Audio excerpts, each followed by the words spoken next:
God, what do I want to start with? Did I say Damien last time? I probably said Damien last time. Hey guys, welcome back to Dream Daddy. Alright, so 3 down, 4 to go. I think Damien will be my next choice. Is that what I said? Even if it's not what I said, that's what I'm going with. I got this. We got this, Damien. Damien seemed really interesting. A little odd, but interesting. I think I should hang out with him to get to know him a little better. I navigate to Damien's dad book page and type out a message. Hey dude, you seem cool. We should hang out sometime. Simple enough. I sit there for a minute before I see that Damien is typing. But then he keeps typing. And typing. Man, is this guy writing a novel? I leave the computer to make some coffee.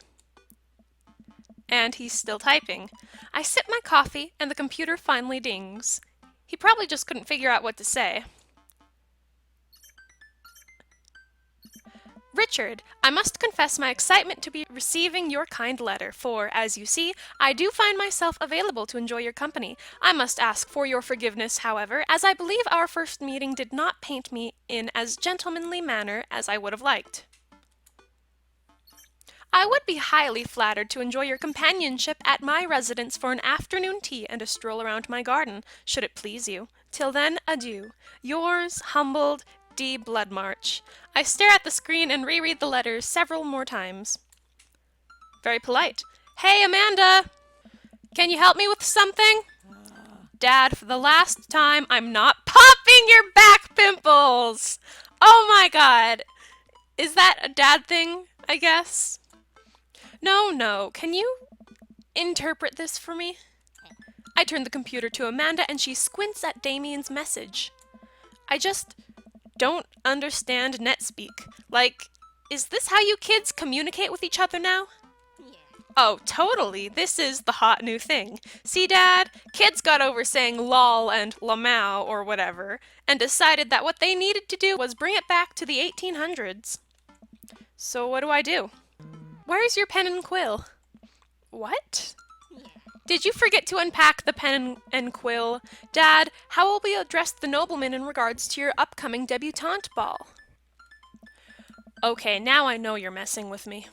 Father, without a proper chaperone, you'll never end up with a suitor worthy of our land. Or our dowry.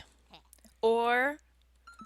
So you read Pride and Prejudice for school one time, and now you're reciting things you know about it back to me, aren't you? Like, the first 5 pages, then I read a review of the movie. Still gotta be, though. Great, so what do I say to Damien? I got this. Amanda reaches over me and types on the keyboard. Sure thing, dude. Oh my god. Regards, Richard. Amanda hits send and smiles at me. Well, I suppose that's that. Wow. I like it. Is that stained glass? Ooh. I make the short walk over to Damien's house. Well, I guess you can't really call it a house. It's more of a manor? Estate? The Gothic architecture looms above the other homes in the cul-de-sac. I walk past a couple of gargoyles guarding the front door and look around for a doorbell. There doesn't seem to be one. I pull the large, ornately carved bat's head door knocker back, and a hollow sound echoes throughout the house as I strike it against the door. I wait several moments before the door slowly creaks open. Ugh, that mouthwash was awful. Ugh. It's a little creepy, but I enter the home and take a few steps into the foyer, noting the oil portraits of who I assume are dead relatives hanging on the wall. Oh, look at the little sandwiches! Oh, that's cute! And bones! Look at those bones! That is so hardcore! As I'm admiring them, the front door slams shut behind me. Hello? Silence. An oil lamp in the corner flickers dimly, casting ominous shadows against the wall. Why do I feel like all the people in these paintings are staring straight at me? Why is it so cold in here? Where's Damien? Richard, pleasure to have you in my home. I look, am- I look up and see Damien standing at the top of a majestic staircase with a walking candle holder. What's with the door slamming shut? Oh, sorry, there was a draft. And the door creaking open when I knocked? I accidentally left the door unlocked. And the creepy oil paintings? I like oil paintings. Right. Right. Hmm. Please, let me show you around. Okay. Damien leads me around his house, showcasing his parlor, sitting room, auxiliary sitting room, and the parlor again, for some reason. How delightful. This is one of the older homes on the block, yes, but nowhere near as old as the architecture might suggest. Through extensive renovations, I've been able to craft a residence that is both historically accurate to the Victorian period and equipped with the amenities of any modern dwelling. We walk past a door covered in bumper stickers, caution tape, and a black parade poster. Did they listen to My Chemical Romance in the Victorian era? That's my son's room. You know how the rebellious teenage years are. Onward, onward, there's more to see. We reach a door at the end of the hall that Damien opens with a flourish. And this? He's got butterflies! I love this man. Look at his butterfly collection. So many different varieties, so many colors, all shapes and sizes. Oh, I low-key hope that there's gonna be like a more detailed view of that later. And this is the library. Sunlight streams in from floor-to-ceiling arched windows. The walls are lined with packed bookshelves, and even more books are scattered over the period-appropriate furniture. Damien is clearly really proud of this room. Look at the butterflies! I walk up to the glass display of pinned bugs on the wall. It's pretty impressive. Nice bugs. I pinned them all myself. Maybe I could show you how sometime. Yes, please, I would be all for that. I'm concerned I would stick the pin right through my finger. What's a little bloodshed? The pinner's gambit. Is that a thing? No.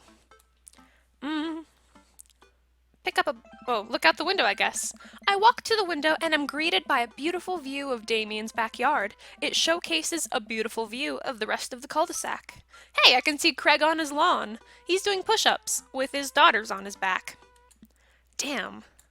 He sees me and waves happily, doing push-ups with one hand now. Damn! Double damn. Did you know that Victorians spent at least 20 hours a week gazing longingly out of full-length windows? Honestly, if I could get paid to do that, I would be all over it. Wait, really? No. Jokes. But Victorians did appreciate telling a good joke. That was pretty good. You actually got me there. Good one, Damien. Gotta get those books. You know, Richard, in the Victorian era, there was some controversy surrounding reading. Many people thought the more tawdry novels would encourage youths into a life of crime and would cause too much of a distraction from work and school. I pull out a book at random and examine the worn cover. Opening it, I turn to a random page and read aloud. Naruto...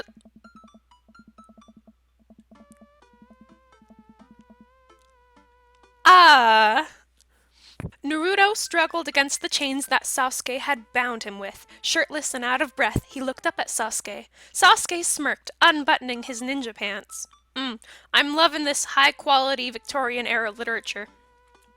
Okay, I think that's enough. Damien snaps the book shut and puts it back onto the shelf. That's a rare book from my private collection. Please, will you join me for tea? I mean, sure. You probably like tea, don't you? So that means I'll have to actually consume. I follow Damien to his sitting room, where finger foods have already been set out upon a beautiful tiered silver tray. I take a seat on one of the high-backed chairs as Damien pours and serves me some tea. I can't believe we're having a high tea. I never thought I'd get to do this. Damien smiles to himself. What? Oh. It's a common misconception that high tea refers to the wealth or class of the people enjoying it, when in fact the high refers to both the later time of day that the working class had to enjoy tea and the height of the tables on which they're served. Interesting. Oh, Huh. my dear friend, we're currently enjoying afternoon tea. That's informative. Very informative. Thank you for teaching me that, Damien. Damien takes a seat next to me and serves me a tiny sandwich. Your home is really impressive. It seems like you've really put a lot of work into this place. Huh. Thank you. No one's ever complimented my home before. How could they not? Like, oh, it's so classy. And you really know how to decorate. It's just, Hell, I can barely get matching salt and pepper shakes in my place, and look at what you've done. I'm kind of jealous. Uh-huh. That's very generous of you to say. What got you so interested in goth stuff? Oh. Well, when I was a young boy, my father.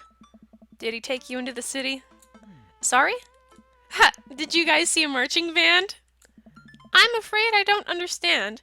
That's okay. That would be more of like your son's humor. You're serious? Hmm. Of course. But it's, the song. Amanda made me listen to it. Hmm? Seriously? Hmm. I'd love to see a marching band. Uh-huh. Nevertheless, I've always had a love for art, history, and fashion. What started off as a small hobby of collecting taxidermied animals grew into sort of an obsession. It's a privilege to be able to appreciate the lives and culture of those who came before us, I think. Why not go all the way? Ah. I like not dying when I catch a cold. He takes a sip of tea. Uh-huh. I can acknowledge that there were many very terrible things about the Victorian era, and to try to live a life that strictly aligns with those ideals would be admittedly horrid. But I think it takes a critical mind to truly appreciate something to the fullest, to be cognizant of its flaws and love it all the same. Tell me, Richard, do you have any hobbies?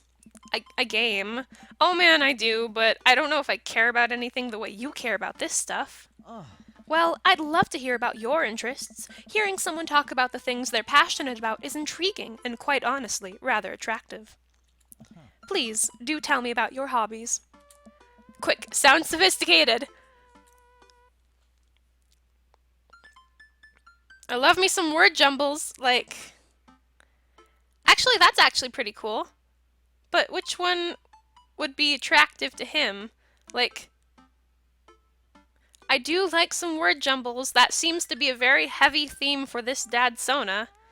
But making soap is actually pretty cool. Like, that's sort of hardcore. You gotta, like, if you actually try to do it in real life, you gotta get all that lye and you gotta work with those heavy chemicals.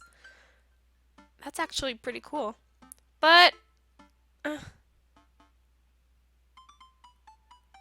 I do like some word jumbles.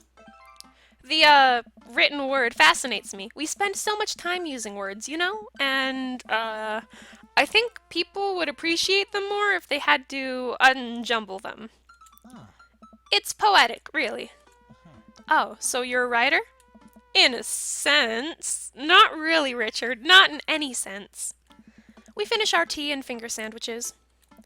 Come, I have one more thing to show you. Oh my god! Oh my gosh. Can can you imagine stargazing in this place? Just sitting on that bench, looking up at the night sky, stars shining bright above you? You should. Oh no, that wouldn't really match the Victorian aesthetic, but like, if this was more of a modern thing, can you imagine like twinkle lights strung up on all those banisters? Ah, that'd be gorgeous. Can you imagine like having like a nice little dinner party at night? I'd love this. I'm into that, sorry. Damien takes me around the back of his home, where a variety of flowers flourish in beautifully landscaped rows. A small stone path weaves through it, and butterflies flit lazily through the air. My garden. It's beautiful. Thank you. Victorians took flowers and floral arrangements very seriously. So, like, I know you call it a garden, but do you do any gardening things like crops? Cause I'm sort of like Richard is sort of low key into gardening, so but he can appreciate flower gardening nonetheless. Oh. You see, it was considered uncouth to discuss personal and romantic relationships in public, so lovers and friends alike would use bouquets to send secret messages to each other. Each flower and plant is symbolic of different feelings. Huh. Even more interesting is that one flower could mean different things depending on the other plants it was paired with. One had to be extremely careful, as even the style in which the ribbon was tied around the bouquet affected the message. I gotta admit, that's pretty darn cool. That's good knowledge. Hmm. Damien leans down and plucks a gorgeous bright orange flower off a vine. Oh. Lilium bulbiferum, the orange lily. What do you think this one means? Thou art the tightest. 3 cheers for sweet revenge. My loins are ablaze. Isn't orange like desire or something? But it could mean something different because it's a lily. Like, isn't it loins? But I feel like, would you really bring that up? It's loins, do it. It's not. Ah. The orange lily is actually symbolic of pure hatred. You caught me on the orange. If it was any other sort of color, I wouldn't have thought that. Like, you tripped me up, man. Well, Oh. that's precisely why floral arrangement is so challenging. What's your favorite type of flower? Oh my god, I love snapdragons! Because they're cute, and you can do that thing where you squeeze them so it looks like they're talking. Same. What a lovely choice. Well, obviously, you're not lovely enough to get your loins ablazed, but whatever, I'll take what I can get. Never mind, I take that back. I'll have to remember that when I put together a bouquet for you. Oh, that's so sweet. Thank you, Damien. Oh, that's so sweet. You're such a gentleman. He he would put together a bouquet for me? Nobody's ever given me a bouquet before. I follow Damien down the footpath and admire more of his beautiful flowers. Suddenly a phone rings. Sick ringtone. Oh, Richard, will you excuse me? I must take this. He pulls a cell phone out of his pocket. I'm a little surprised it's not a rotary phone. Go for it. Huh. Damien smiles and walks back to the house. I take a deep breath and enjoy the heavily perfumed air. What a lovely yard. This makes me wish I had put a little more effort into that garden Amanda and I tried to start once.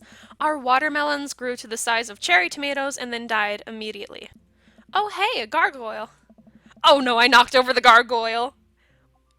Why did you do that, man? Don't touch things that don't belong to you. I can do it.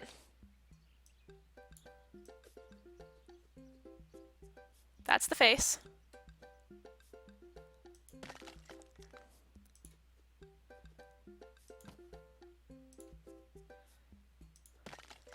Ugh.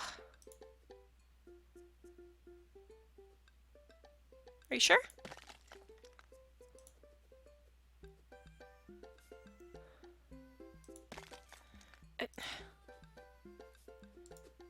Oh.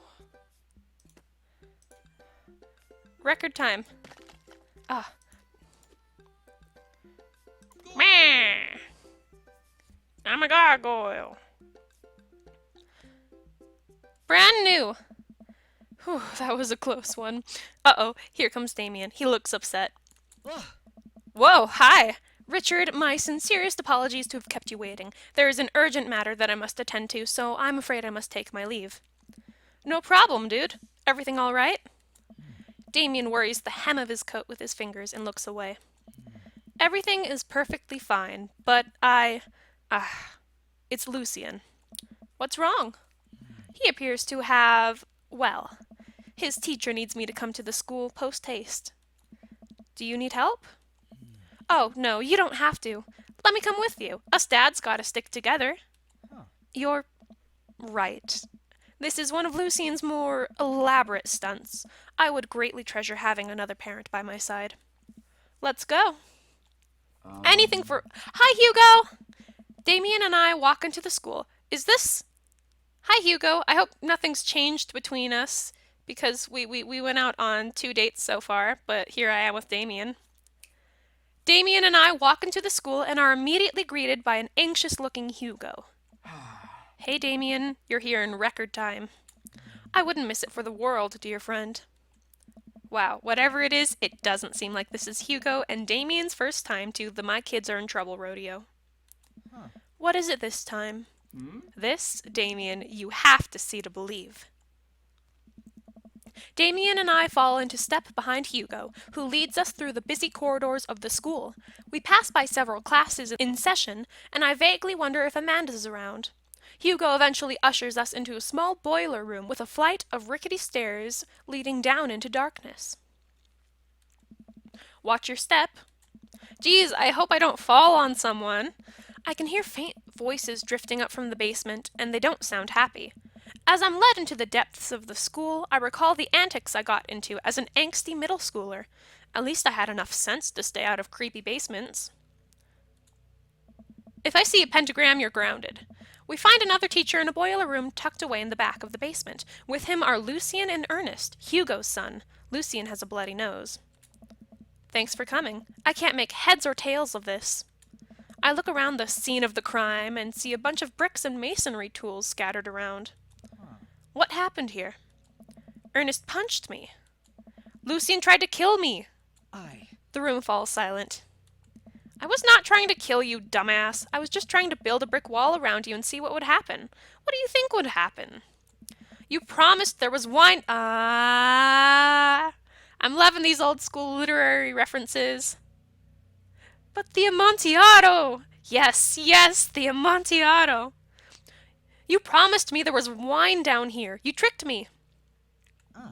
Whoa, whoa, whoa. Wait a second. Lucian, did you try to cask of Amontillado Ernest? I'm neither confirming nor denying that. I turn to Damien and whisper to him. What's... What's... You don't know the cask of Amontillado? Richard, I am insulted.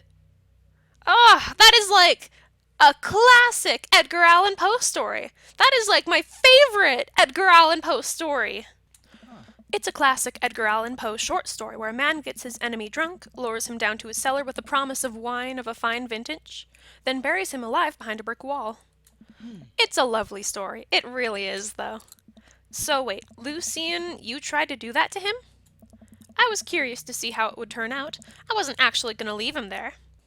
What was the thought process here? That Ernest was just going to sit still while you slowly built a tomb around him? Well, it worked for like 20 minutes because he's an idiot, but then he realized I'd lied about the wine. And you were cackling maniacally. That sort of tipped me off. Ernest, 20 minutes? Dad, What? it took you 20 minutes? Son, we just did an entire 2-week unit on the cask of Amontillado, and it took you 20 minutes to realize Lucian was leading you into an elaborate ruse? Did you even read the story? Probably not. I read the first 5 pages and then read a review of the movie. Is there a movie?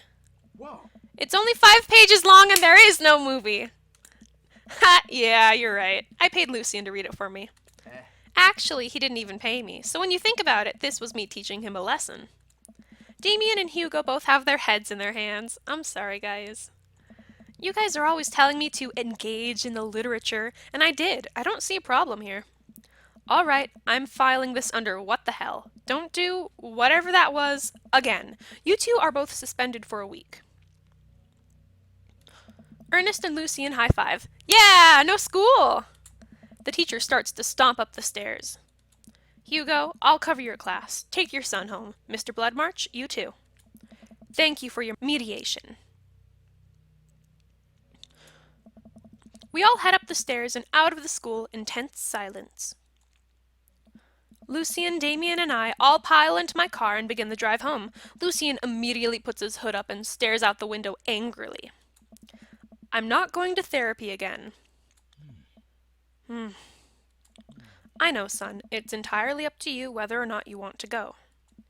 But I care about you and I can see that you're struggling, so if you do decide that you would like to speak to a professional about your feelings, we can do that too.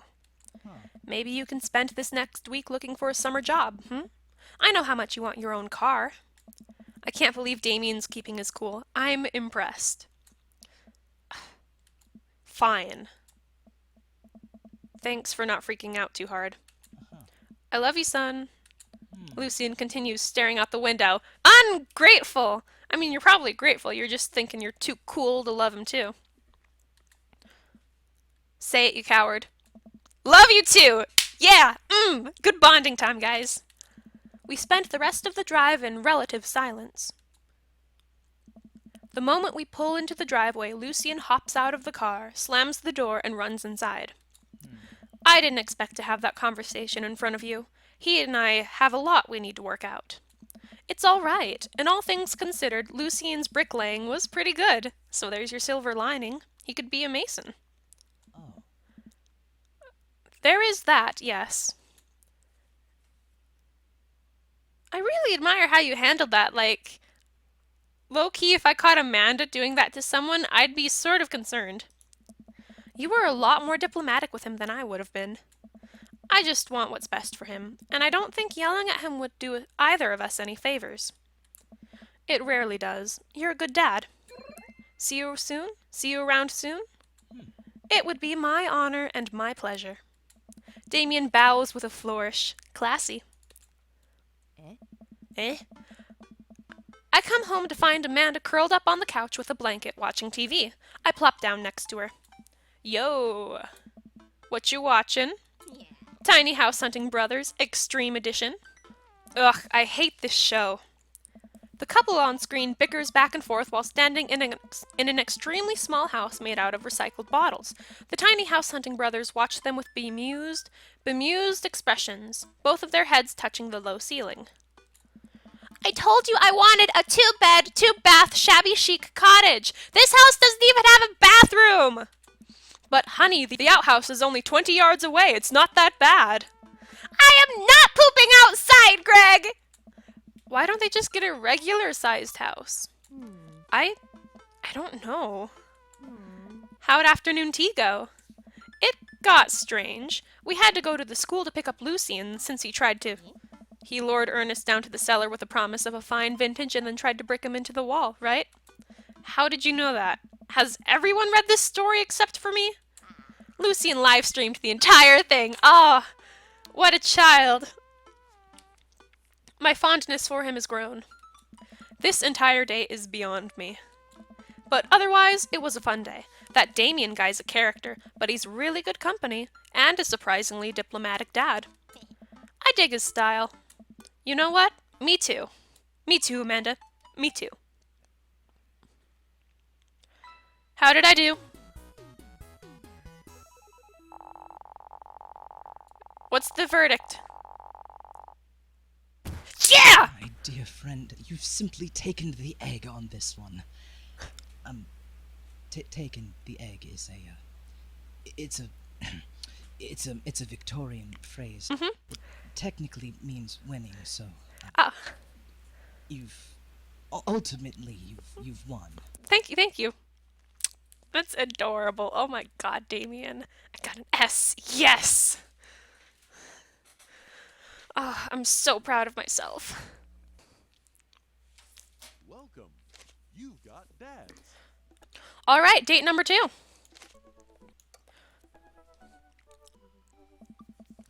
I had a lot of fun hanging out with Damien the other day. I wonder what he's up to. I open up Dad Book and start writing him a message when Amanda walks in the door. Dad, you got a letter. Oh, is it from Grandma? No, it's from Damien. Whoa, can I see it? Amanda hands me a piece of old parchment. Ooh, cool. Folded in an envelope and sealed with purple wax. Oh, double cool! That is like so ancient, but like in a good aesthetic way. Damn, the dude goes all out. I pry off the seal and unfold the letter. In the most beautiful calligraphy, the letter reads, Dearest Richard, I hope you'll find my continued correspondence endearing rather than trying. One can only hope that my use of the slower, more traditional form of communication will showcase my sincere and earnest sentiment that I greatly enjoyed our time together. I write this hastily under the warm embrace of excitement, fearful that I may misstep and speak towards something unwelcome. For now, I hope that you might forgive my boldness. I will simply say that your company has greatly occupied my thoughts. While the afternoon may have been derailed by forces unforeseen, your companionship helped a great deal, not only in the discipline of my child, but in the morale of my spirit. And for that, I thank you. That said, Richard, if you'll allow me, it would mean the world to me if I could enjoy more of your time. Perhaps a trip to the cinema, followed by a moonlit stroll, would be to your taste. I eagerly await your response. With great respect, D. Bloodmarch. We're gonna go see a movie and then stroll in the moonlight? That is so romantic, Damien! Oh! You really know a way to the guy's heart. You really know a way to a guy's heart. You really know the way to a guy's heart. Amanda and I both look up from the letter. Wow. He's good. So you're gonna catch a movie with him? Yeah, I better message him on Dadbook and let him know. Amanda slaps my laptop shut. Are you going to make me write a letter? My handwriting is awful. It is such chicken scratch. Like, I could be a doctor with how chicken scratch it is. You have to write him back, a real letter.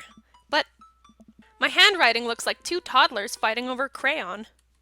Dad, you have to. He wrote you a letter. That's so cool. Will you help me? I need to class this up. Father, I was made for this. Here's what you do.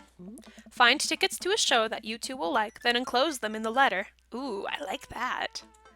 Oh, that's classy. Amanda and I hop onto my laptop and peruse show times. He doesn't seem like a romantic comedy kind of guy. Oh, here's one. Vampire Crusade 2? Evil Never Dies. I don't know, that sounds kind of stupid. Actually, it's a critically acclaimed exploration into the ennui of existence. It really turns the vampire trope on its head. Oh, I gotta see that then. I am into tropes. Really? Nah, there's just a lot of blood and vampire titties. Well, let's roll the dice. I purchase the tickets and print them out, then sit down at the table with Amanda to try drafting a nice letter. I start writing. Damien.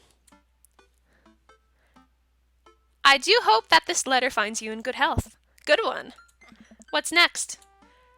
Hey, remember when your son tried to cask of Amontillado, that kid? I must confess of my amateur control of the written word. Geez, Dad, have some faith in yourself. Okay, we're trekking along. Let him know how you're feeling. That Ernest shit was pretty messed up. You find me in good I already said that I hope that this letter finds you in good spirits. Would that be a bit too repetitive? For I felt very much the same after our last encounter. I did very much enjoy the adventure we found ourselves on the last we met. Oof. I'm gonna...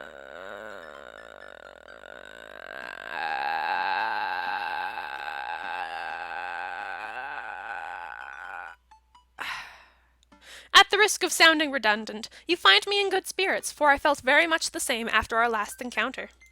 Nice. Ask him to hang out already. True art takes time, Amanda. Let me, get at that. While a strange turn of events, I found myself enamored of the situation at hand. Bring it home, Pops. Let me take you out. I got 2 tickets to the movies.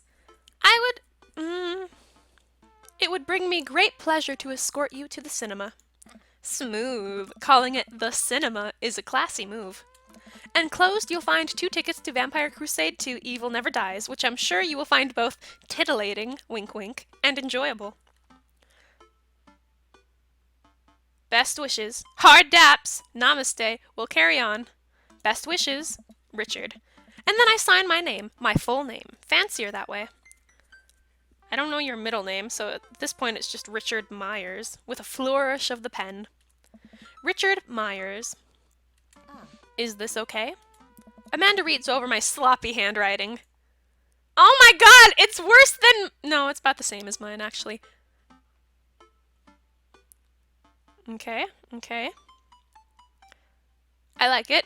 But, like, honestly, that is super close to my handwriting. You spelled his name wrong. Oh my god, I did? What? Nah, just trying to keep you on your toes. Thanks, Amanda. I knew you were... You're such a wingman. I love you. Now all you have to do is seal it and put it in his mailbox. I don't want to put it in his mailbox. He might see me. Can you put it in his mailbox or something? That's embarrassing. Can I seal it with tape? That's not authentic enough. I have an idea. I'll be right back. Are we literally just gonna like melt a candle onto it? Amanda leaves the room and returns with a candle, a lighter, and a small piece of wood. You gotta have a wax seal. She lights the candle, which starts to burn down and form a pool of melted wax. What's that other thing? It's a stamp, like... But the thing is, what's on the stamp, Amanda? Usually people tend to have their family crest, or at least their initials, on the stamp, but... Amanda, what's on that piece of wood? Amanda pours some of the wax onto the folded letter and expertly presses the small piece of wood into it. She lets it dry for a second and pulls the wood away, revealing... Here it is, your sigil. A little kitten with a bow on its head! Awesome! I'm into that. Scrapbooking stuff always comes in clutch. Well, I guess all there is to do is deliver it to his doorstep now, huh? Oh, I thought we were getting a carrier pigeon to do it. Like, low-key, I would love to write a letter like that. I actually have sticks of wax, sticks of silver wax, meant to be specifically used for sealing letters. And that's just so cool, but like, I don't write letters like that, so they're just sitting there, but I really want to use them. The silver is gorgeous. Moving on. I already called my guy. You don't have a guy. I have a pigeon guy. Marcus has the good pigeons. Don't get your pigeons from Anthony. They're no good. I don't want to know if any of this is true. I head outside and walk over to Damien's house. I slip the letter into the slot in his door and go back home. Mission accomplished? Now we play the waiting game. The night finally rolls around where I'm supposed to meet with Damien. The next day, he had left another beautifully crafted letter thanking me for mine and agreeing to the evening. Amanda helps me pick out a nice outfit, and I show up to the theater a little early. It's a chilly night, and the theater is kinda crowded, but it's still nice. How do you do? I jump at the sound of his voice. Is it storming outside, or is that just like your natural sound effect for coming in? I jump at the sound of his voice and turn around to see Damien right behind me. You almost gave me a heart attack. How long were you there for? I don't know. I just walked up. My apologies for frightening you. Was that thunder? Is it gonna rain soon? I didn't hear anything. What? What? What? Regardless, the hour grows close. Shall we take our seats in the cinema? I must thank you again for purchasing our tickets. I'm low-key hoping, I'm just really hoping you enjoy the movie, because I'm not sure whether it'd be something you'd like or not. Please, allow me to repay the deed in Sour Patch Kids, or perhaps Milk Duds. Sour Patch Kids, man, Milk Duds get stuck in your teeth. Let's do it. Maybe some Junior Mints, those are good. We get in line to buy snacks. As we're waiting, I hear a familiar voice behind us. I'm guessing Ernest. Ugh, my dad's here. Oh, it's... okay. Lucian. I turn around to find Lucian standing a few feet behind us with a gaggle of other goth kids. Lucian, how nice to see you. I didn't know you were coming to the theater. I'm glad to see you spending some quality time with your friends. Whatever, Dad. And what movie will you be attending tonight? My friends are making me see some kids' movie about talking animals. I don't really care about it. Well, I do hope you enjoy your evening. We'll be watching Vampire Crusade 2, Evil Never Dies. You watching that? Yeah, I thought Damien would enjoy it. Ha! Good luck with that, Dad. Lucian rejoins his friends, and I look over to Damien. Do you not like the movie? We can go watch another movie. I don't mind. Like, I can, like... give these to, like, Lucian and a friend, and we can, like, trade and we can watch the animal movie. This night's for you, baby. Good luck with what? It's nothing. My son loves to tease. We wait in line for a little longer, and Damien buys us snacks. He seems a little nervous. I wonder what's wrong. Does he not like gore? Oh no, does he not like blood and gore? Baby! Damien and I take our seats and settle in for previews. Glancing at him, I can see that he's sweating profusely and gripping his armrest. Buddy, what's wrong? Is everything okay? Everything is perfectly fine. But you don't look fine. I'm so excited for this film. I'm a devoted patron of the arts, especially the scary arts. The scarier the art, the better. Do you have a favorite horror movie? I Of course I have a favorite horror movie. Mine is Halloween Town. Terrifying. Oh, interesting. I mean, I haven't seen Halloween Town, but that totally sounds like it isn't scary. So I think you're just making this up. Baby, are you scared of horror movies? Oh, baby! Don't worry, I can protect you. I'm here for you. Huh. That's odd. I don't seem to remember Halloween Town being that scary. I would have expected him to bring up some sort of strange foreign horror film that I've never heard of. Same. Damien's knuckles are turning white. It looks like he's about to rip the armrest off. Baby, no! Are you okay? Hold my hand. Wait a second. Damien, are you afraid of horror movies? It's okay if you are. I totally relate depending on the kind of horror it is. What? You must be joking. I love horror movies. Baby, this is your last chance. The lights dim for the film. Ah! Damien, please, that's typical procedure. Damien! We can leave if you want to leave. Baby. Oh, poor thing. Damien screams. I apologize. I was thinking about something far scarier than this movie, which is not scary at all. Damien, please. We settle in as the film starts. I offer Damien some licorice, and he takes one. I take note of how much his hands are shaking. Baby. Oh, The title flashes across the screen in bloody letters. Vampire Crusade 2. Evil Never Dies. Honestly, this sounds like frickin', what's the genre? You know, the mixture of, like, gore and comedy or something. Like, God, I gotta Google this. This is gonna kill me. You know, like, it's the same genre as Ash and the Evil Dead. Like, it's funny, but it's gory. There's a specific genre. Like, gore. Gore. Splatter. It's like, no, horror and gore should be two different things, I know, but that's not what I'm looking for. There's a different kind of gore. In arts and entertainment, no, I'm not looking for reference. Uh, let's, oh! I'm pretty sure it just came to me from the top of my head. Isn't it called splat stick? Like, because it splatters like gore, but it's like slapstick, which blends slapstick style comedy with splatfest gore and blood. Yeah, it's splatstick. I thought it was something with gore, but it technically is with the splat part. A pale man with long silver hair, glittering red eyes, and well oiled abs sits up in a coffin. Awaken my coven. Two more vampires slide the tops of their stone coffins onto the floor. Brother, is it time?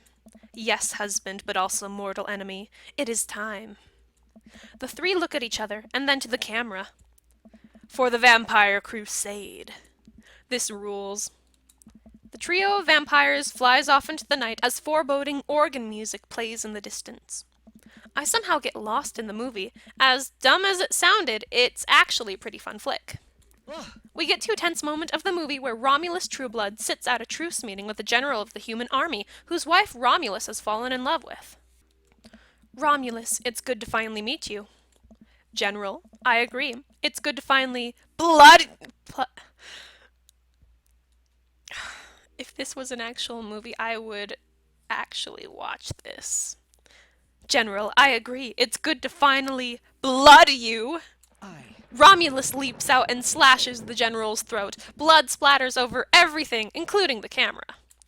Damien screams again, reflexively grasping my hand. It's okay, baby, I'm here for you. I immediately blush, forgetting about any vampires or blood, or vampiric blood. I. Oh, I'm terribly sorry. Damien retracts his hand and places it back in his lap. Baby, it's okay. It's okay. I'm here for you. I was writing a novel in my head about blood magic, and I got to an extremely scary section. Baby, you're fine. Damien goes back to quietly stressing out over the movie. It's kind of cute that he won't admit that he's afraid of it. I wish he would hold my hand again. Maybe I could do something to try to make him feel more comfortable. I've got it. I'll do what all dads do best. Talk during the movie. This is calling me out. I feel sort of attacked by this. Point out the plot hole. Point out that plot hole, man. You just gotta. Break down the movie. If you break down everything but the story element of it, it just makes it seem more like a creation rather than a reality, you know? Did you notice how that guard fired 7 bullets, but his gun only holds 6 bullets? Yes, that is absolutely unforgivable from a filmmaking standpoint. It's almost unwatchable. It's funny how it's so much easier to point out tiny mistakes in the work of others than it is to actually go create your own thing, huh? Yeah. Hey, look, that's an anachronism. The rest of the movie goes by relatively smoothly, with only a few whimpers from Damien. Maybe he would have liked the romantic comedy better. We'll remember this for next time, Damien. I got your back. We get to the final scene of the movie where Romulus Badblood and the General's wife embrace each other in his crypt. It appears that the true Vampire Crusade was the Vampire Crusade in our hearts, our cold, unbeating hearts. The true Vampire Crusade was the friends we made along the way. Romulus and the General's wife begin making out, hard. The film fades to black and "The End" appears on the screen, but then it hard cuts to Demetrius and his rival lover, Carmela, who watch the two from afar. Oh no, twist ending. Our bloodline has been pure for 1,000 years. Romulus has betrayed us by loving a human woman. It will only be a short time before the next Vampire Crusade 3 Evil Must Die Again. You're leaving it open for a sequel. More thunder, more ominous organs. The movie fades out again, and a bloody question mark now accompanies the end. That is so splastic, let's be honest. Damien and I walk out of the movie theater amidst throngs of chattering moviegoers. He's a little more paler than I remember, but otherwise he survived the encounter. He even seems kind of invigorated. What an interesting film. While the premise admittedly struck me as pedestrian, I was intrigued by its harrowing love story and great attention to detail in regards to vampiric lore. Yeah, it was pretty good. A lot more vampire titties than I thought there would be. Come, the night is young. Let's take a stroll. Damien is making a point of not telling me where he's taking me. Still, I'm enjoying the walk and the cool night air. Being alone here with Damien is a lot better than being in a crowded theater. Lovely night, isn't it? As lovely as the company, yes. You. He thinks I'm lovely. Damn, okay, here comes the smooth response. Knowing you, Richard, it's not gonna be smooth. Thanks, cool, okay. Thanks. No problem. No problem. Crushed it. We both stand there feeling a little awkward. I sure am one smooth operator. God, Richard, you are not. You are so awkward, baby. Are you getting a little hungry? We could maybe stop off and grab something to eat. I don't know if you'd be into fast food, but if you were, that'd totally be endearing. Just from a creator's standpoint. Worry not, friend. I've a plan. We turn the corner and are greeted by the gates of a cemetery? What? Are we going in there? A little bit of Victorian flavor, Richard. Trust me. I trust you. I'm a bit nervous, but Damien hasn't led me wrong yet. I follow his lead as we walk into the cemetery. Statues of angels stare down at us as we follow a path through the faded tombstones. As we crest a small hill, we get a beautiful view of the city. The night lights sparkle around us. I gotta hand it to him. For being in a cemetery, this is strangely romantic. Picnicking in graveyards is an old Victorian tradition.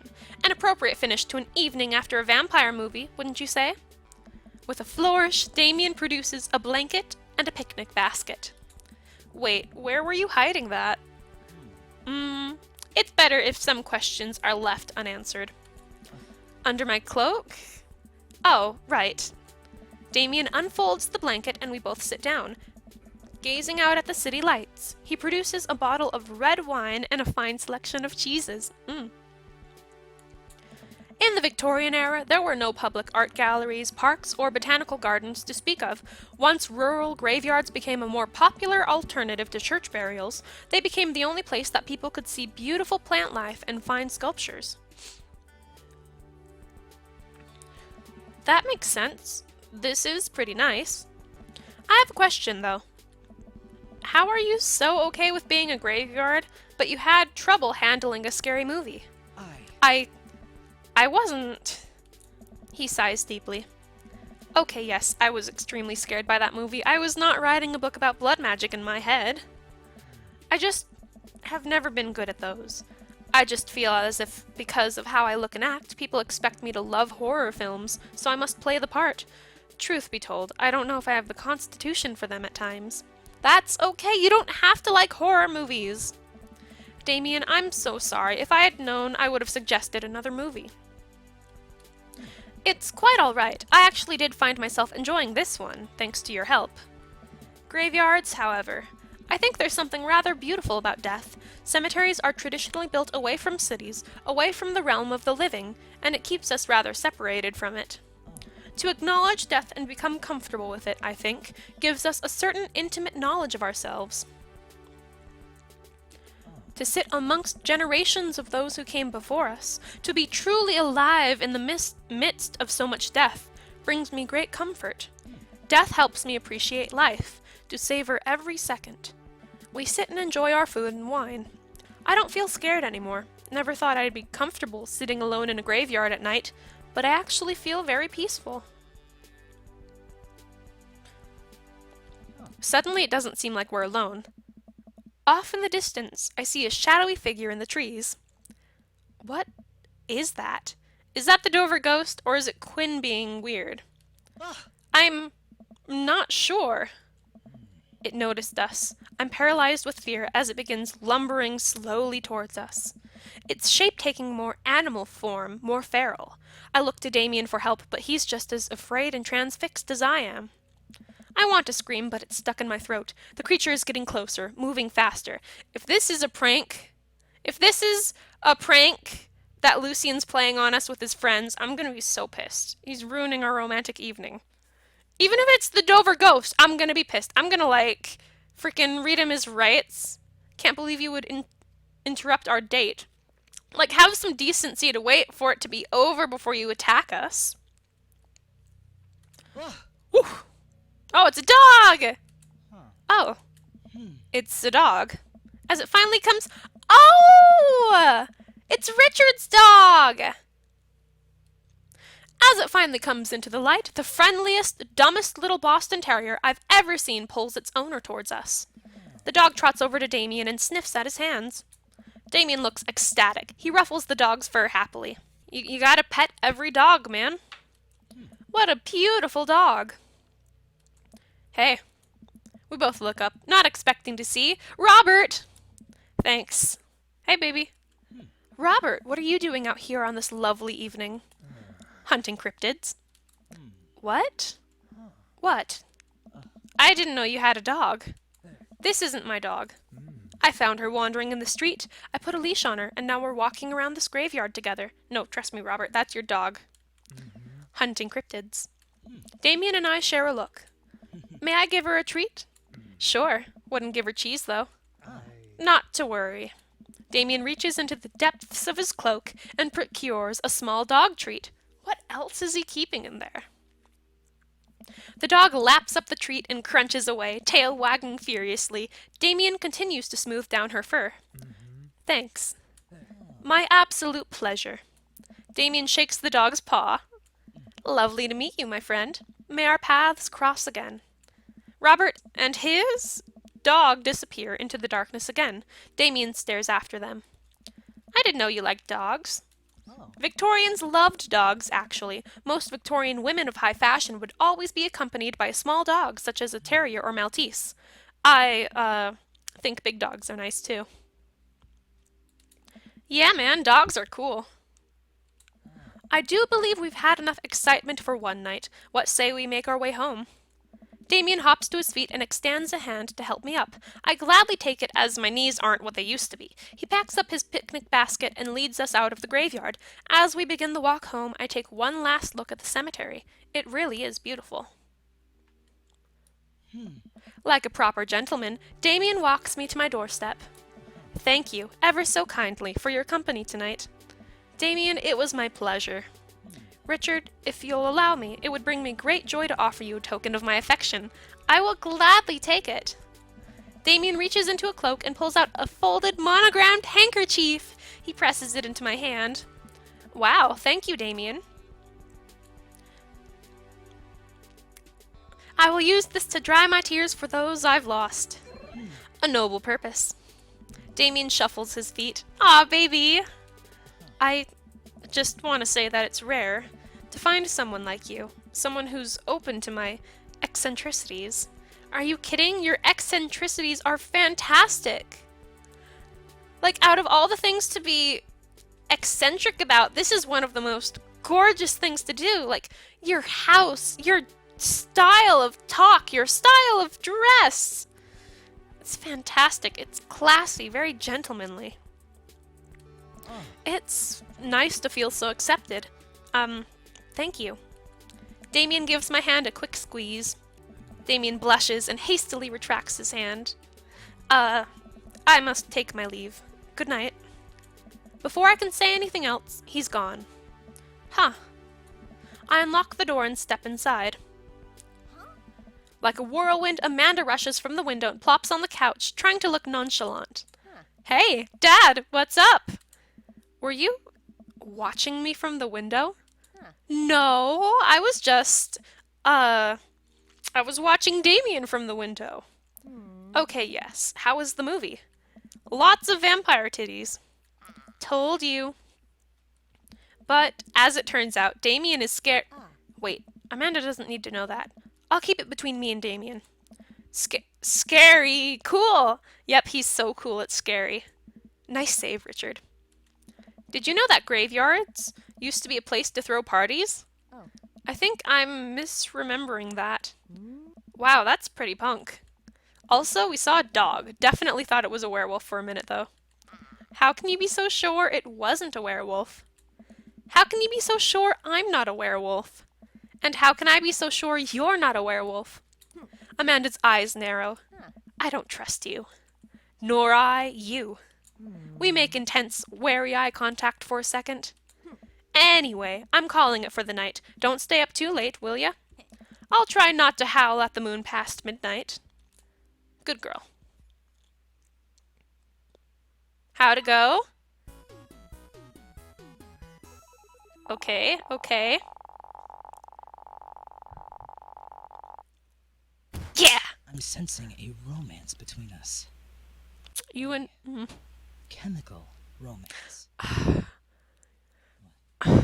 That's a band? Yeah. Oh, you were just saying that because you thought it'd be romantic, but then you realized it was a band. Lucian probably mentioned it. Oh, you're such a dork. I love you. I got an S, though. That's awesome. Welcome. You've got Dad. 2 out of 3. Last date. Let's do 3 for 3. I'm sure I can commit. Really hoping I get S rank on this date too, 'cause I'm pretty sure if I get all 3 S ranks, I get a little picture or token or something from Damien. Ah, shit, I should have saved. Ah! It auto-saved, that's fine. Also, I didn't swear. I'm better than that, Damien. But yeah, I gotta get a good high score because I was redoing Hugo's and Joseph's and frickin' Robert's routes to get perfect scores. And after I got perfect S ranks on all of their dates, they each gave me an item after the credits. I got a postcard from Joseph at the Margarita Zone. I also got a picture of Robert whittling in the back of his truck with Betsy. And then I got a picture of Hugo freaking lounging on a counter of meats, cheeses, and wines with his shirt unbuttoned and like his freaking pants unzipped, and he was like seductively posing like one of those French girls, and it was great. I'm excited to see what the other dads give me.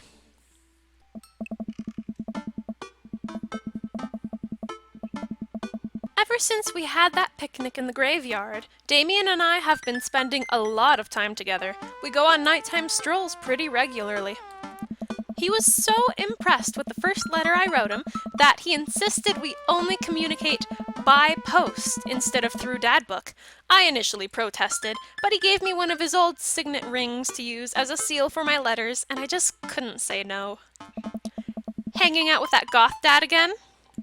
Please, Amanda, you know his name. And yes. Be honest with me here, Pops. Is he actually a vampire? I remember you inviting him into our household that one time, and I've seen The Lost Boys, and I honestly would have preferred trying to see if he could have walked through the threshold of our own home under his own power. Yes, Amanda, I have become Damien's familiar. I am compelled under his curse. I'm sorry, sweetie. Aww. Turn into a bat. I don't think... What's the point of being a vampire if you can't turn into a bat? Well, okay, I'm off. Are you taking the car, or are you flying off into the night on the leathery wings of a bat? One of those. While I'm out, can you throw away the garlic bread that's in the freezer so I don't die? That would be great.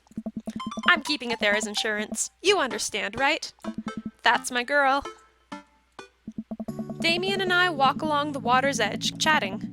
Damien's cloak. He hates it when people call it a cape. Damien's cloak flutters behind him in the breeze. This is gonna seem like a silly question, but why do goths wear black?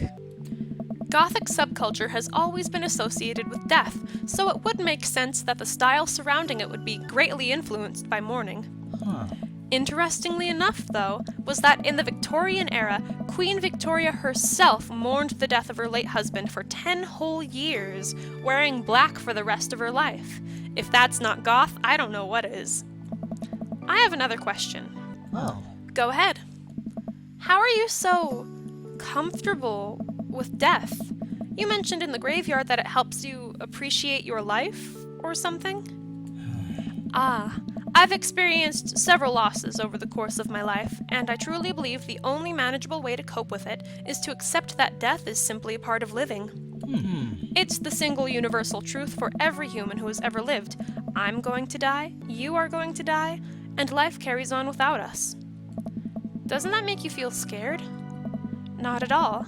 Without the advances of modern science, death was everywhere in the Victorian era, and yet funerals were major social functions. Victorians were obsessed with mementos of their loved ones, even going so far as to take elaborately staged photographs of their dead relatives. The minutiae of mourning was so complex that there were set periods of grieving that were deemed acceptable based on who in your life had passed. Now, we don't have any of that. If you lose someone, you end up feeling lost yourself because we have no modern equivalent of those formalities. We need to allow ourselves time to grieve, to feel that loss fully, but not allow it to consume us. So, no, I'm not afraid of death. That's all a very mature thing to do, Damien. I'm impressed. And your reasoning behind it was very solid. I believe it is a waste to spend your life dreading the end of it. The time we have here is brief and fleeting and occasionally cruel, but it is at all times precious. To stare death in the face and live despite that, I think, is a noble existence. Let's save the mourning for the dead. Wow, that's beautiful. I can see the moonlight in the bay glint off of Damien's eyes. He smiles. We turn to the harbor and watch ships pass, breathing in the salty sea air. I look to Damien again and can't help but be entranced by his charm, his mystery. I find everything about him so fascinating. I lean in closer to Damien, closing my eyes as I do so. Huh. The phone. I'm so sorry. I have to take this. Damien steps away from me to answer his phone. Oh no, I hope it isn't Lucian again. After speaking in hushed tones for a few moments, Damien returns to me. Everything okay? Oh, my! There's an emergency. Lucian? Huh. No, thankfully, but I must take my leave. Oh. Okay. Is there anything I can do to help? Dads do have to stick together, right? You know it. Then come. There isn't time to waste. After a short drive in silence, we arrive at a rundown building on the outskirts of town. Where are we? It's better if I just show you. Is it a vet clinic? I push the surprisingly heavy door open and find myself in a dimly lit waiting room. A few rickety chairs line the walls, and there doesn't seem to be anyone behind the front desk. There are a few paintings and pictures on the wall, but they're so nondescript I'm still unsure of what this place is. Wait here for a moment. I'll be right back. Damien walks off down a corridor, his boot heels echoing through the halls of this seemingly empty building. Distant howls echo from some place I can't see, and there's a faint scratching sound, like claws on tile. I cautiously peek down the hall and find stall after stall of scared-looking dogs. A few of them notice me and skitter up to the chain-link fence, sticking their noses through to sniff at the air. What have I gotten myself into? Suddenly, the lights shut off. I panic, unsure of where I am or how I can get out. I stumble through the darkness, my breathing getting heavier and heavier. Damien? The lights finally turn back on. Hey, sailor. Hey, Mary! Mary? What are you doing here? You aren't here for the fight club? I don't want to get punched in the face. Great, because this is an animal shelter. A what? Hey. We take care of stray animals, and then people adopt the stray animals. Didn't you see the pets when you walked in?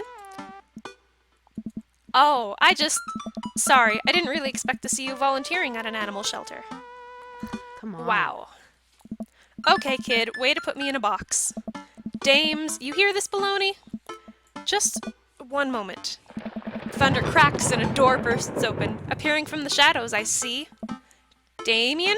Oh, look at him! He's a volunteer! That's adorable! I love you! Hey. It's... Damien. He looks completely different. No cloak, no Victorian-era clothing, no makeup. I wasn't planning to share this side of me until much later, but I'm not as goth as you think. That's okay! I'm a systems administrator for the IT department of a realty company. I wear tennis shoes to work, and I listen to Bruce Springsteen. I enjoy going to the hardware store and looking at storage solutions, and I volunteer at this animal shelter in my spare time. That's great, though! That's like, that makes you, like, so human. That's good. I'm boring. You're not boring! I'm fascinated with Victorian history and the goth lifestyle. That much is true. It's just not all that I am, and I need you to know that. Oh, I hate to kill the moment here, but there's some pressing business that needs attending to. Oh, right. It's Duchess Cordelia. Again? Who's Duchess Cordelia? She's one of the pups, gets out all the time. She somehow learned how to open doors, and now she's unstoppable. When did she get out? This morning. I went to go sing sea shanties to the cats, and when I came back, she had already bolted. I have to stay here with the pets, so I need you two to go and find her. Of course. Where could she be? She always ends up running off to the same places. Here, let me draw you a map. Mary starts scribbling on the back of a pet adoption form. She's very smart, ruthless even. You need to stay on your toes and get her back by sundown, or else she turns into a werewolf and starts eating people. What? That's a joke, Richard, that's a joke. You're a perfect little peach, Richard. We just don't want her to be stuck outside when it's cold. Oh. I'll grab some treats and we can hit the road. That's why you have dog treats in your cloak! Ah! Nice. Damien and I look over the map Mary created for us. Ah, that's cute. The ocean or whatever, aquarium, softball field, shelter, bayside, coffee spoon, cats, north, east, west, shit. Mario Am I Mario Batali? We got Mario Batali, Kale, Coffee Dad, Nerd's House, Mary's sick pad, Smalls, Dames, other Nerd's House. Oh man, I'm Nerd's House? Why am I not Mario Batali? Who's Mario Batali? I need to know this. At least you're not other Nerd's House. Look like you're moving up in the pecking order. Oh, that's sweet. I'm glad you like me, Mary. Congrats, kiddo. I'm a nerd. Where should we head first? Wait, no, Coffee Dad is Matt. So who's Mario Batali?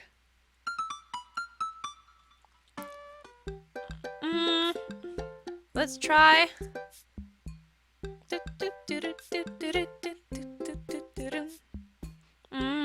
Softball field. Damien and I exit the parking lot and start driving towards town. I look over to him. He seems concerned. Shouldn't be too hard to find the Duchess, right? She's a pretty big pup. Mary wasn't kidding when she said that dog was smart. One time she correctly guessed the winner of the Kentucky Derby. It was a really great year for Bark Bark Bark. I don't know. What do you think our odds are, Richard? Gotta stay positive. My dad once told me, Richard, you can't shove raisins up your nose. And that hurt my feelings. I felt discouraged. But I kept a positive attitude, and you know what? I made it happen. Ew. It might have landed me in the ER and forced me to have 10 golden raisins removed from my nasal cavity, but on that day I learned that anything is possible if you have a good attitude and abnormally large nostrils. I thought it was going to be good, but then your anecdote was just awful, Richard. Young children really are resilient, I suppose. Ha, yes, young children. I bet I was like 25 when it happened. I was 16. That's more excusable. Let's just hope for the best. We got this. We drive to the softball field. It looks like Craig's team is practicing. I wonder if any of the kids saw something. Craig spots us and jogs over, softball bat slung over his shoulder. Oh. Hey bros, what's up? Craig, you wouldn't have happened to see a dog around here, have you? One escaped from the animal shelter and we're trying to locate her. I don't think so. Maybe one of the girls saw something. Girls! Hi, Amanda's dad. Hi, Lucian's dad. We have names. Girls, have you seen any dogs around? Yeah, a huge dog ran through here a second ago. You just missed it. We tried to play fetch with her, but she just took the softball and ran. I think she ate it, actually. She was a lot of dog. Here, take another softball. Might come in handy later. Many thanks, Craig. So, not there. Let's try the cul-de-sac. No, let's try the Bayside. We arrive back at the Bayside. Just like old times, eh? I remember it as if it were yesterday. I mean, earlier today. So what do you think? Any sight of the pooch? None yet, although who knows if she made it onto any of these ships. The Duchess would do that? I wouldn't put it past her to know how to navigate in rough seas and without a compass. Very smart. Pops? Damien and I turned to see my daughter. Hi, Amanda! Amanda! What are you doing here? Did you think I just stayed inside all day, vegging out on the couch and watching TV? Yes. Oh, sorry. What are you doing? I'm heading home to go veg out on the couch and watch TV. Oh. Had to get a burrito first. Young miss, have you seen a dog around here? Yes. Oh, you bet!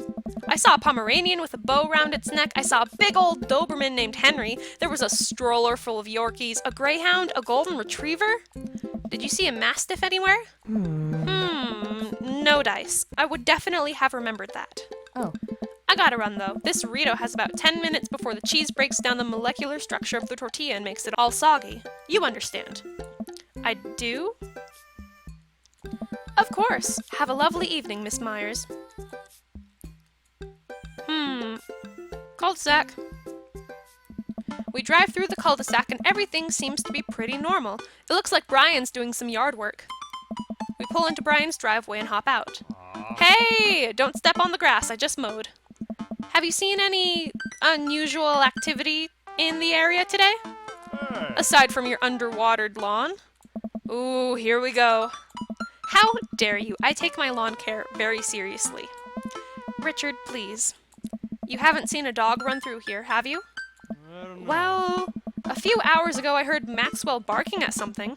When I came outside, my garden had been torn to shreds. It's going to take forever to retill the soil. That could be a dog, or a rather feisty raccoon.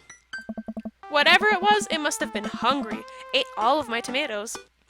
I'm very sorry to hear about your garden. If you need assistance restoring it to its former glory, please don't hesitate to contact me. Will do, buddy. Good luck finding that dog. She's probably still hungry. I wonder if she's looking for more food elsewhere. How about the coffee spoon? We park in front of Matt's coffee shop and walk inside. It seems like a slow day. Matt sits behind the counter reading a book. Hey, Matt. Oh, Didn't expect to see you two today. What's up? Have you seen any stray dogs around? Actually, yeah, I caught one digging through the trash earlier. It ran away while I tried to get closer, though. Did you see what direction it ran in? Matt thinks for a second. hey. Might have been running east, I think. That pup tore through 3 pans of old banana bread Kennedys. Want to take some for the road, just in case? Sure thing. Matt packages up a slice. Thanks for the slice. The road slice. This banana bread is going to be so good. I think he meant to give it to you for the dog. Right, I meant it's going to be so good for the dog to eat. Right. I fear that the hours are growing short. We must make haste if we're to find the Duchess by sundown. Damien's looking more stressed out by the minute. I gotta think of something to lighten the mood. How many goths does it take to screw in a light bulb? I don't know. How many? 1. Goths are very capable, especially when looking for a dog. Damien smiles to himself. I keep reading Damien directions from the map as we drive around town. Okay, east of the coffee spoon. Wouldn't that be the cul-de-sac again?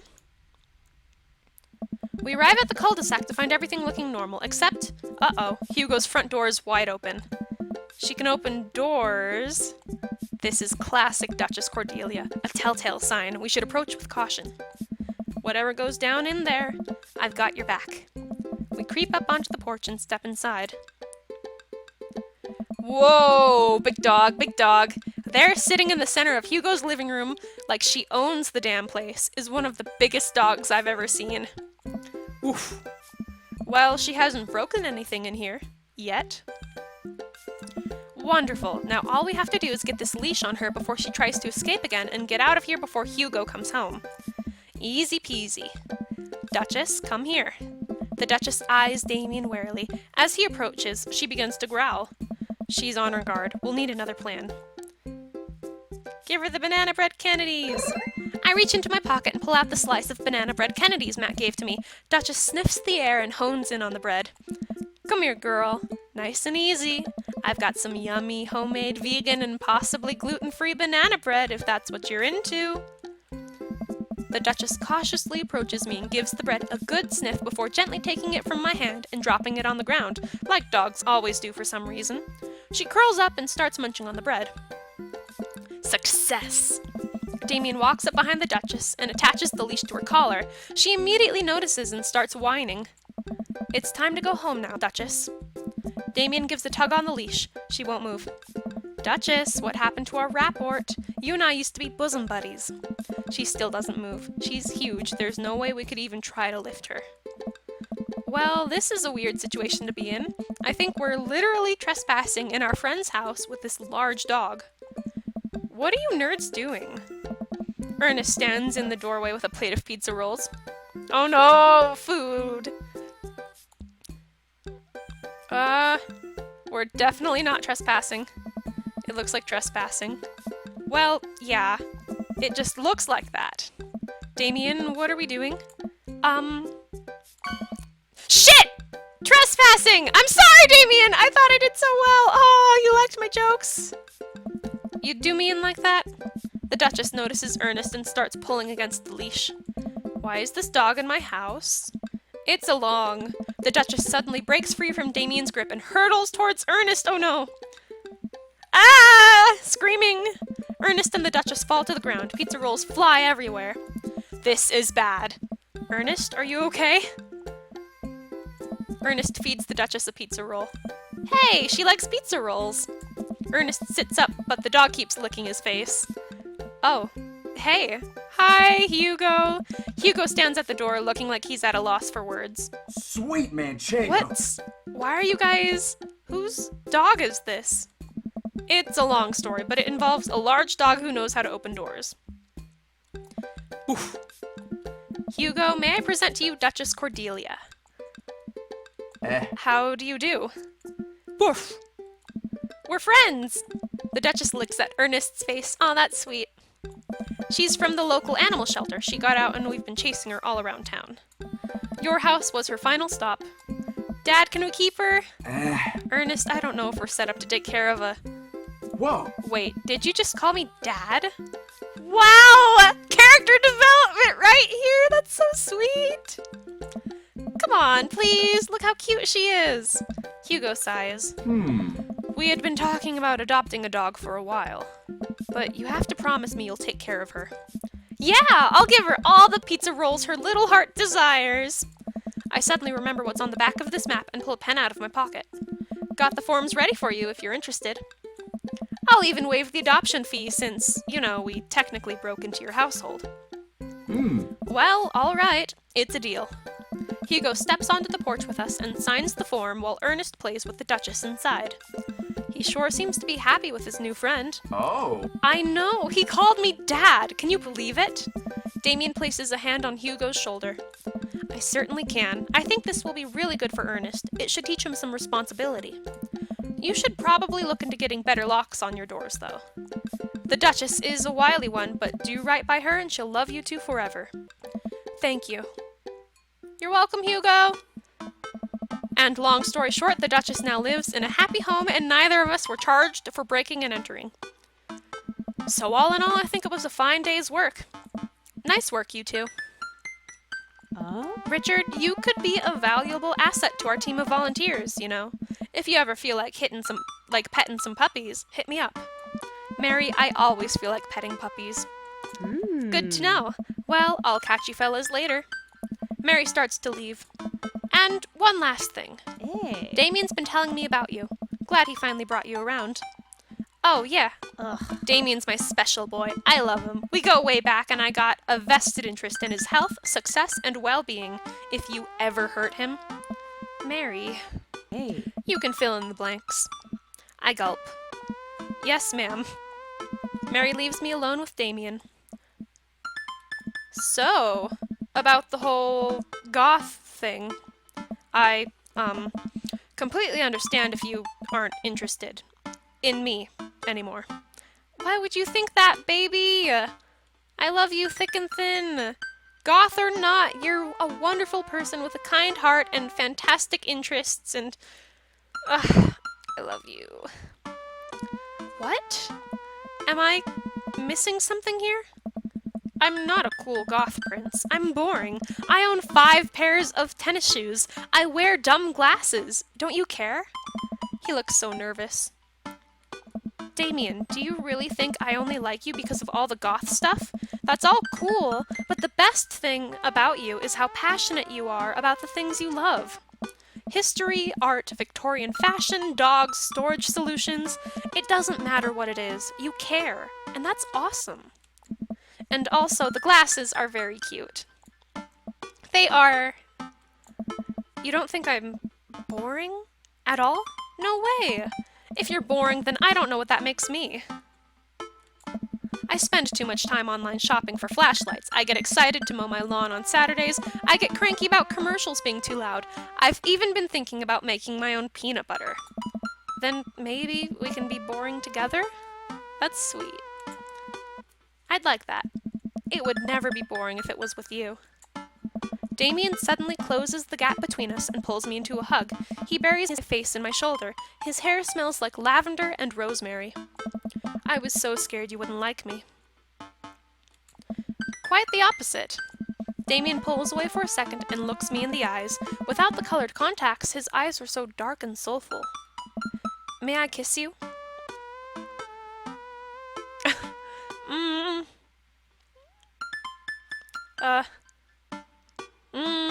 I don't want to, ruin the mood. Does a bat have wings? Ah, I believe I have my answer then. He smiles slightly and leans in, giving me a gentle kiss. Damien pulls away and gives me an intense look. Do you want to help me take care of the puppies? Yes. 1,000 times yes. Damien and I arrive back at the cul-de-sac, our fingers intertwined. Like a proper gentleman, he walks me to my doorstep. This was lovely. Thank you for understanding. Thank you for everything. I am very happy I can be myself around you. I'm glad, but I have one request. Huh. What's that? Can we keep sending each other letters? That's cute. You're like, ah. Oh. But of course. Damien kisses me one last time before turning around and heading home. Amanda runs back to the couch from the window and tries to look as nonchalant as possible. Hello, Father. I was sitting here, on the couch, this entire time. Hi, Amanda. So, are you guys, like, starting a vampire coven together? Oh, plot twist. Mothman. Damien's actually Mothman. I didn't see it coming either. Genius. Well, whatever's happening, I'm really glad you two are happy. You deserve it, Dad. Aw, shucks. I'm gonna head to bed. Catch you in the morning? Sure thing. I make my way to my room and fall into my bed with my heart full, excited for the days to come. Nice. Oh yeah, how did I do?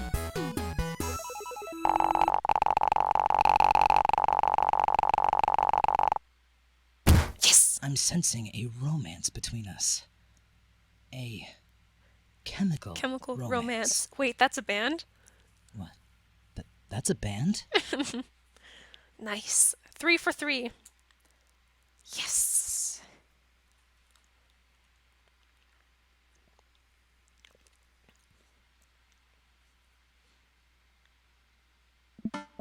Alright, it's Amanda's graduation party again. I will skip through to the brand new dialogue. Oh, Mary! I walk over to Mary, who's having a lively conversation with Amanda. We have a real fluffy Samoyed right now. His name's Harold, loves belly rubs. He always tries to lick your face if you get too close. Huh? Mrs. Christensen, thank you so much for telling me in great detail about every single dog currently at the animal shelter. Please, tell me about the Afghan with 3 legs again. Hey. Sure, Quadro we call him. It's one of those ironic nicknames. You know, if you're really interested, I could probably steal one for you. Really? Nah, but I could get you in to meet all of them. We could always use extra hands around the shelter. And if those extra hands also happen to steal a dog, I'm glad you two are able to bond over cute dogs. Really warms my heart. Dad, we're having a moment. Hey, Sailor, your kid's a good egg. Where's your goth prince? You two are usually attached at the hip these days. He's around. Stellar. Mary turns her attention to Amanda. It's not too hard to sneak a dog into college. Trust me, I did it plenty back in the day. At one point, I had 3 cats living in my dorm. I decided to leave them to it. That's sweet. I'm loving all of this Mary character development. Like, sweetheart, you're such a free spirit. I love you. All of a sudden, a huge dog leaps up into my arms. Duchess! Hugo and Ernest run up to me. The Duchess gives my face a few broad licks and hops down. We're working on that. Got her in a disciplinary class. She's a wild spirit who runs where she may. I don't mind at all. Looks like the 3 of you are getting along nicely. She's a valuable addition to the clan. If I hold up my homework in front of her, she'll eat it. Cool. We'll deal with that later. Duchess Cordelia spots a squirrel and darts across the yard. Ernest follows her, laughing. He's actually been a lot more manageable lately. I think taking care of the dog is good for him. Thanks for breaking into my house, I guess. Anytime. Oh, it's Lucien. Hey, Amanda's dad. I turned to spot Lucien walking up to me. Yes, Lucien? Thanks for inviting me to your party. Anytime, bud. I know we had a rocky start, but I'm glad to know you. I hope you know how much your dad cares about you. Yeah. my dad's had a rough couple of years, and I know that it must not have been easy to raise me alone. He's kind of a weird guy, but I love him a lot, and it seems like you make him happy. So, you're cool in my book. Thank you, Lucien. That means a lot to me. Sure. And let me know if you want me to give you a stick and poke sometime. Thanks for coming by, Lucien. See you around, Richard. Ha! You know my name! As the party starts to wind down, I take a seat on our back porch step. The sun is setting and everyone seems to have eaten their fill. Amanda wanders over and sits down next to me. Killer party, Pops!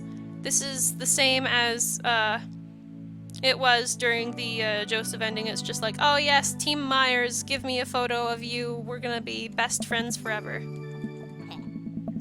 Oh, looks like someone's been waiting to talk to you. I glance over to the back of the yard where Damien is sitting on a bench beneath our cherry blossom tree. He smiles at me. Ah, I'll leave you to it. Me and the Emmas are gonna go get ice cream. Oh, did you guys, reconcile? How does that work? Because that's pretty crazy stuff, man. I'd love to know about that later. Love you, Pops. Amanda runs off to join her friends. I take a seat next to Damien as the last guests make their way out of the party. Did you know that in the Victorian era, they would call benches seedy boys? That sounds fake, but okay. What? Really? I'm kidding, Richard. But what if? It's good to see you in your civvies again. Thank you. I had a revelation the other day, Richard, and I think it was largely due to your continued influence upon me. There was a version of myself that might have been embarrassed to show you my true form, my information technology form. But what you said about me, about how my passion was what you truly admired, that emboldened me to feel like myself regardless of how I choose to dress and act. Instead of separate entities, they are simply different facets of myself, a three-dimensional human being with his own thoughts, wants, and needs. I love dressing the way that I do, but feeling constricted by what I thought was my own personal brand made me lose sight of why I did it in the first place, to make myself happy. I place my hand on Damien's and feel a light squeeze. Looking up, I'm greeted by Damien's warm smile. I'm trying to be more comfortable with who I am, rather than dwelling on who I could be to other people. I can't stop smiling. I'm so proud of him. Damien, I'm so happy you've realized that you can be a dog-loving goth. Me too, Richard. Me too. I feel myself inching closer and closer to Damien. I go to brush a lock of hair out of his face, and I'm shocked at how soft it is. How is your hair so soft? Dog shampoo. I keep running my hands through his hair as he leans closer to me, placing a hand on the side of my face. He strokes my cheek with his thumb. You know, public displays of affection were considered scandalous in the Victorian era. Damien pulls me in for a kiss. But I think I can make an exception for you. Thanks, Damien. Yeah! Good date, good date. Nice. So that was Damien's route. That's actually the first good ending I've gotten. Nice.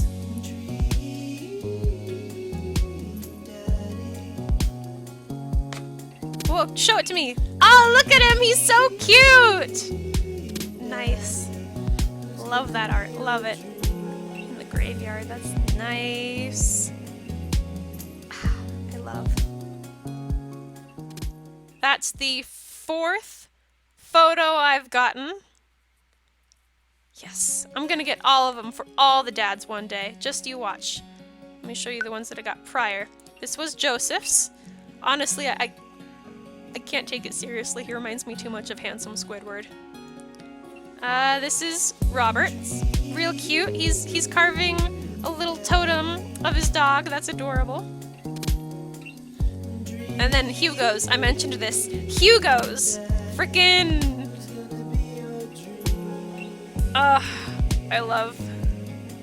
And then Damien's, which I got. Alright, so that means next time I'm gonna be going after another daddy. That means I've got 4 out of 7. I'm more than halfway through.